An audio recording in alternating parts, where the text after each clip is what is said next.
28 நட்சத்திரங்கள் இருக்கிறது. இந்த 28 நட்சத்திரங்களும் எப்படி 28 என்று வகுத்தார்கள்? இது ஒரு கேள்வி.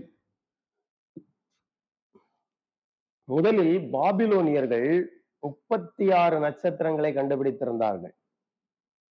இந்த 36 நட்சத்திரங்களும் ஒரு டிகிரிக்கு 10 டிகிரி வைத்து 360 டிகிரிக்கு 36 நட்சத்திரங்களை வகுத்திருந்தார்கள்.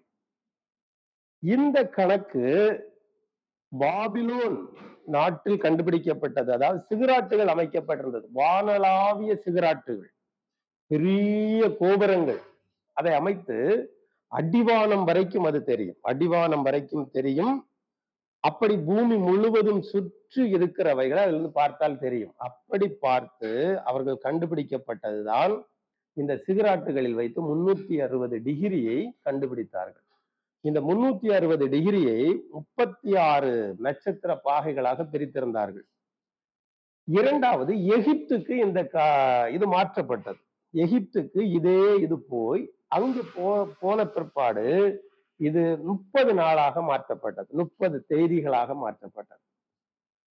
இந்த 30 தேதிகள் மாற்றப்பட்ட பிறகு அங்கிருந்து இது கிரேக்க நாட்டிற்கு வந்தது.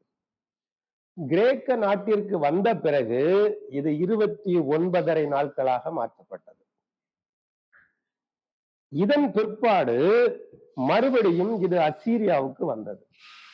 அசீரியாவுக்கு வந்த பிறகு அஸ்ட்ரோசிட்ஜ் ஒன்று கண்டுபிடித்திருந்தார்கள். அஸ்ட்ரோசிட்ஜ் அது ராசி சக்கரங்களை சொல்லும், கிரகங்களுடைய சஞ்சாரத்தை சொல்லும்,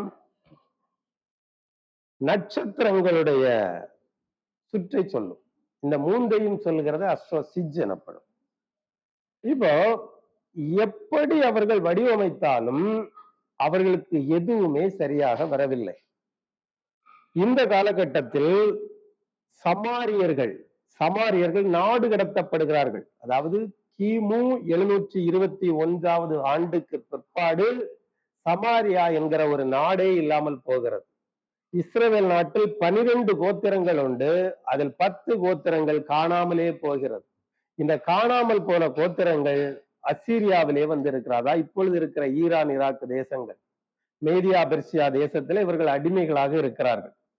இவர்கள் தங்கள் நாட்டில் கண்ட அனைத்து விஷயங்களையும் இங்கே அவர்கள் வகுக்கிறார்கள்.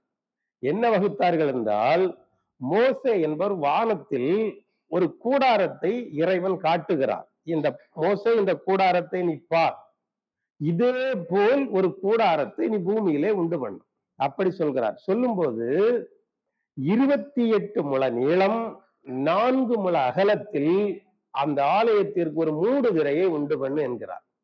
28 முழ நீளம், 4 முழ அகலம். இது சிவப்பு நூல், இரத்தாம்பர நூல், இளநீல நூல், மெல்லிய பஞ்சு நூல், 4 வகையான நூல்களால் இந்த மூடுதிரையை உண்டு பண்ணு என்கிறார். இதுதான் வானத்தில் இருக்கிற மூடுதிரை. அதற்கு 2 புறமும் 20 பலகைகளை வைக்க சொல்லுகிறார். அதற்கு 2 பாதங்கள் வைக்க சொல்லுகிறார். ஒரு புறம் 20 பலகை, மறுபுறம் 20 பலகை, 4 மூலைகளுக்கும் 2 பலகை. இப்படி ஒவ்வொரு பலகைகளுக்கும் 2 பாதங்கள் வைத்து வலதுபுறம் இருக்கிற 20 பலகைக்கு 40 பாதங்களும், இடதுபுறம் இருக்கிற 20 பலகைகளுக்கு 40 பாதங்களும், பின்புறம் இருக்கிற 6 பலகைக்கு 12 பாதங்களும், மீதம் இருக்கிற 4 மூலைகளும் இருக்கிற 8 பலகைகளுக்கு 16 பாதங்களுமாக மொத்தம் 108 பாதங்களை செய்கிறார். இந்த 108 அண்டங்கள், 108 பாதங்கள், 108 தனிமங்கள், 108 உபநிடதங்கள், இது எல்லாமே இந்த பாதங்களிலிருந்து வருகிறது. இது இந்த பாதங்களை வெள்ளியினால் செய்ய சொல்லுகிறார். இப்பொழுது இவை நீங்கள் தேவனுடைய ஆலயமாய் இருக்கிறீர்களே என்று சொல்லுகிறார். நீங்கள் தேவனுடைய ஆலயமாய் இருக்கிறீர்கள் என்றும் தேவனுடைய ஆவி உங்களில் வாசமாய் இருக்கிறார் என்றும் அறியாமல் இருக்கிறீர்களா என்கிறார். அதாவது மனிதனை முழு மனிதனாக எடுத்துக்கொண்டால் இந்த பிரபஞ்சம் முழுதும் ஒரு முழு மனிதனாகவே இருக்கும். இதே போல் ஒரு ஆலயத்தையும் முழுவதுமாக செய்ய சொல்லுகிறார். அந்த ஆலயத்தில் வானத்தில் இருக்கிற மூடுதிரைகள், 28 நட்சத்திரங்கள், இவைகளிலிருந்து தான் எடுத்து இவர்கள் இங்கே அதை பிரிக்கிறார்கள். 28 கேருபீன்கள் என்று சொல்லுகிறார். அந்த மூடுதிரையில் 4 நிற நூல்களால் அதை நெய்ய வேண்டும். அவைகளில் கேருபீன்களை வரைவாயாக. ஒவ்வொரு மூடுதிரையிலும் கேருபீன்கள் இருக்கிறது. கேருபீன் என்றால் 4 தலைகளை கொண்ட ஜீவன், 4 சிறகுகளும் 4 தலைகளையும் கொண்ட ஜீவன். 4 தலைகள், ஒன்று சிங்கமுகம், ஒன்று கழுகு முகம், ஒன்று மனித முகம், ஒன்று இருது முகம். ஒரே மனிதன் 4 முகங்களோடு 4 சிறகுகளோடு இருக்கிறார். இந்த மனிதனை, 4 முகங்களாக இருக்கிற மனிதனை அவர் பிரிக்க வேண்டியது இருந்தது.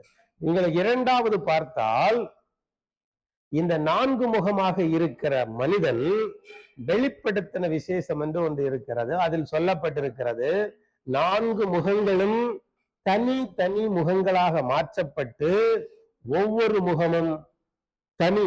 கழுகு முகம் கழுகாகவே இருக்கிறது, சிங்கம் சிங்கமாகவே இருக்கிறது, மனிதன் மனிதனாகவே இருக்கிறான், எருது எருதாகவே இருக்கிறது, எல்லாம் பேசுகிறது. இப்படி வெளிப்படுத்துறதுல மாற்றங்கள் ஏற்பட்டிருக்கிறது. இந்த மாற்றங்கள் உண்டு பண்ணுவதற்காகவே இந்த பிரபஞ்சம் படைக்கப்பட்டிருக்கிறது. இந்த மாற்றங்களை உண்டு பண்ண வேண்டிய அவசியம் இருந்தது. அவைகளுக்காகவே இவைகள் படைக்கப்பட்டிருக்கிற. இதை அக்காலத்தில் இருந்த சாஸ்திரிகள் சரியாக எடுத்து வடிவமைத்து இவைகளுக்கு முத்திரையும் குத்திவிட்டார்கள். இவைகள் தான். இதில் உறுதிப்படுத்தப்பட வேண்டியது ஒன்று இருந்தது. பாருங்க, எகிப்திலிருந்து மக்கள் ஜனங்கள் வெளியே வந்து அவங்க சொந்த நாட்டுல இஸ்ரேல்ல இருக்கிறாங்க. இந்த மக்களுக்கு யெகோவா அவர்தான் தெய்வம் அப்படின்னு உறுதிப்படுத்துவதற்கு, அக்கினியினால் உத்தரவு அருளும் தெய்வமே தெய்வம் அப்படின்னு எலியா என்பவர் அக்கினியினால் உத்தரவு கொடுக்கப்பட்டு அவர் முத்திரை குத்தியாச்சு. இவர்தான் தெய்வம், வேற யாரும் தொழுது கொள்ள முடியாது.